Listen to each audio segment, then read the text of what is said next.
W ubiegłym tygodniu na kanale pojawił się wykład o twórczości Rafała Wojaczka. Może jednak nie wszyscy wiedzą, że ten oryginalny artysta stał się bohaterem równie oryginalnego filmu w reżyserii Lecha Majewskiego. Nie jestem w stanie opowiedzieć Wam o filmie Wojaczek, nie poświęcając najpierw kilku słów właśnie jego autorowi. Dziś zatem opowiem Wam o Lechu Majewskim, a już za tydzień zajrzyjcie na kanał, aby posłuchać opowieści o filmie Wojaczek i przenieść się na chwilę do Instytutu Mikołowskiego, który zajmuje się zachowaniem twórczości tego poety. Urodzony w 1953 roku w Katowicach Lech Majewski jest jednym z najbardziej uznanych za granicą polskich twórców. Jest członkiem Amerykańskiej i Europejskiej Akademii Filmowej oraz Gildii Reżyserów Amerykańskich. Pewnie zwróciliście uwagę, że przed chwilą powiedziałam o nim twórca. Specjalnie nie użyłam słowa reżyser, bo Lech Majewski jest kimś zdecydowanie więcej. To pisarz, poeta, malarz, to artysta totalny w każdym tego słowa znaczeniu. Właściwie nie wiem, od czego zacząć opowieść o nim. Zbyt wiele ważnych jest w jego życiu wątków i zbyt wiele ważnych rzeczy trzeba by było o nim powiedzieć. Pierwszym głośnym filmem twórcy był Lot świerkowej gęsi, kolejnym Więzień Rio.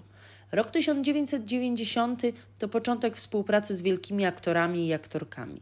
Jeśli chcesz być nieoczywisty w świecie aktorskim, powinieneś zagrać u Lecha Majewskiego. I tak, przez kolejne produkcje reżysera przewinęli się Viggo Mortensen, znany Wam pewnie jako Aragorn z Władcy Pierścieni, który pojawił się w Ewangelii według Harego. Benicio del Toro, Willem Dafoe, Gary Oldman, Dennis Hopper, David Bowie, Courtney Love z filmu Basquiat – Taniec ze śmiercią, czy Rutger Hauer, Charlotte Rampling w Młynie i Krzyżu, o którym za chwilę dowiecie się więcej. Ostatni przegląd gwiazd to Dolina Bogów z 2019 roku. W filmie grają m.in. John Malkovich, Josh Hartnett i John Rhys Davies. Warto na pewno zatrzymać się dłużej przy filmie Młyn i Krzyż z 2010 roku, który powstał na podstawie książki Michaela Gibsona poświęconej obrazowi Droga Krzyżowa. Ten obraz, namalowany przez Pietra Bruegela starszego, na pewno jest Wam znany. W istocie historia, którą oglądamy na ekranie, to jakby losy poszczególnych postaci pojawiających się na obrazie.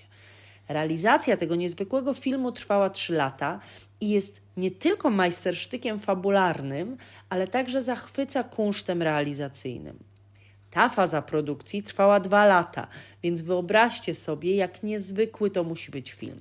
Aby wyjaśnić jakoś technikę nakładania warstwowego, którą stworzony jest Młyn i Krzyż, posłużę się cytatem. Ujęcia miały po kilkadziesiąt warstw wziętych z różnych rzeczywistości.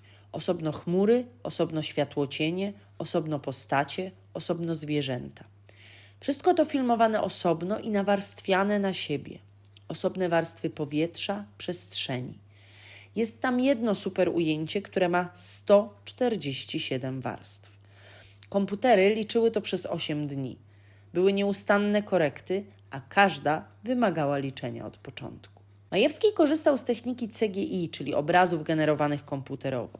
Znacie tę technikę z bardzo wielu filmów, takich jak choćby bardzo słynny Awatar, a jeśli macie trochę więcej lat, to pamiętacie też pewnie, że o tej technice dużo mówiło się, kiedy na ekrany kin weszła bajka Toy Story, bo to pierwsza animacja zrealizowana całkowicie właśnie tą techniką. Film warto obejrzeć nie tylko przez wzgląd na formę realizacji, ale także na plenery. Film kręcono na niezwykle malowniczej Wyżynie Krakowsko-Częstochowskiej. Zwróćcie też koniecznie uwagę na kostiumy. Wszystkie wykonano ręcznie i farbowano je tak, aby ich kolory przypominały te używane na obrazie przez Bruegela. No dobrze, jeśli jeszcze Was nie przekonałam, to już chyba nie dam rady. Obejrzyjcie choć fragmenty Młyna i Krzyża, obiecuję, że nie pożałujecie. A jeśli zainteresowała Was historia powstania tego filmu, to możecie ją poznać bliżej poprzez film dokumentalny Lech Majewski – Świat według Bruegela w reżyserii Dagmary Drzazgi. Wątki malarskie silnie obecne są także w filmie Ogród rozkoszy ziemskich. Sam tytuł już na pewno wzbudził uśmiech fanów malarstwa. Taki sam nosi przecież tryptyk namalowany przez niderlandzkiego malarza Hieronima Boscha. Ostatnim, wysokoartystycznym projektem Majewskiego, o którym warto wspomnieć, jest film Szklane usta z 2006 roku. Film oparty jest na niezwykłym projekcie wizualnym Majewskiego Krew poety. Światowa premiera Krwi odbyła się w Nowym Jorku w Museum of Modern Art. Zapętlone projekcje na kilkudziesięciu monitorach, jak mówił sam Majewski, uwalniały go od terroru dialogu. Szklane usta, jak się zatem słusznie domyślacie, także pozbawione są dialogów, a przez całość pourywanej i nielinearnej narracji prowadzi nas wyłącznie muzyka. Może na dziś wystarczy wiedzy o Majewskim. Do usłyszenia za tydzień. Poświęcimy wtedy o wiele więcej uwagi śląskim wątkom twórczości tego reżysera, bo to właśnie one doprowadzą nas do filmu o Rafale Wojaczku. Trzymajcie się i życzę Wam, nie wiem czy miłych, ale na pewno efektownych i niezwykle oryginalnych seansów filmów Lecha Majewskiego.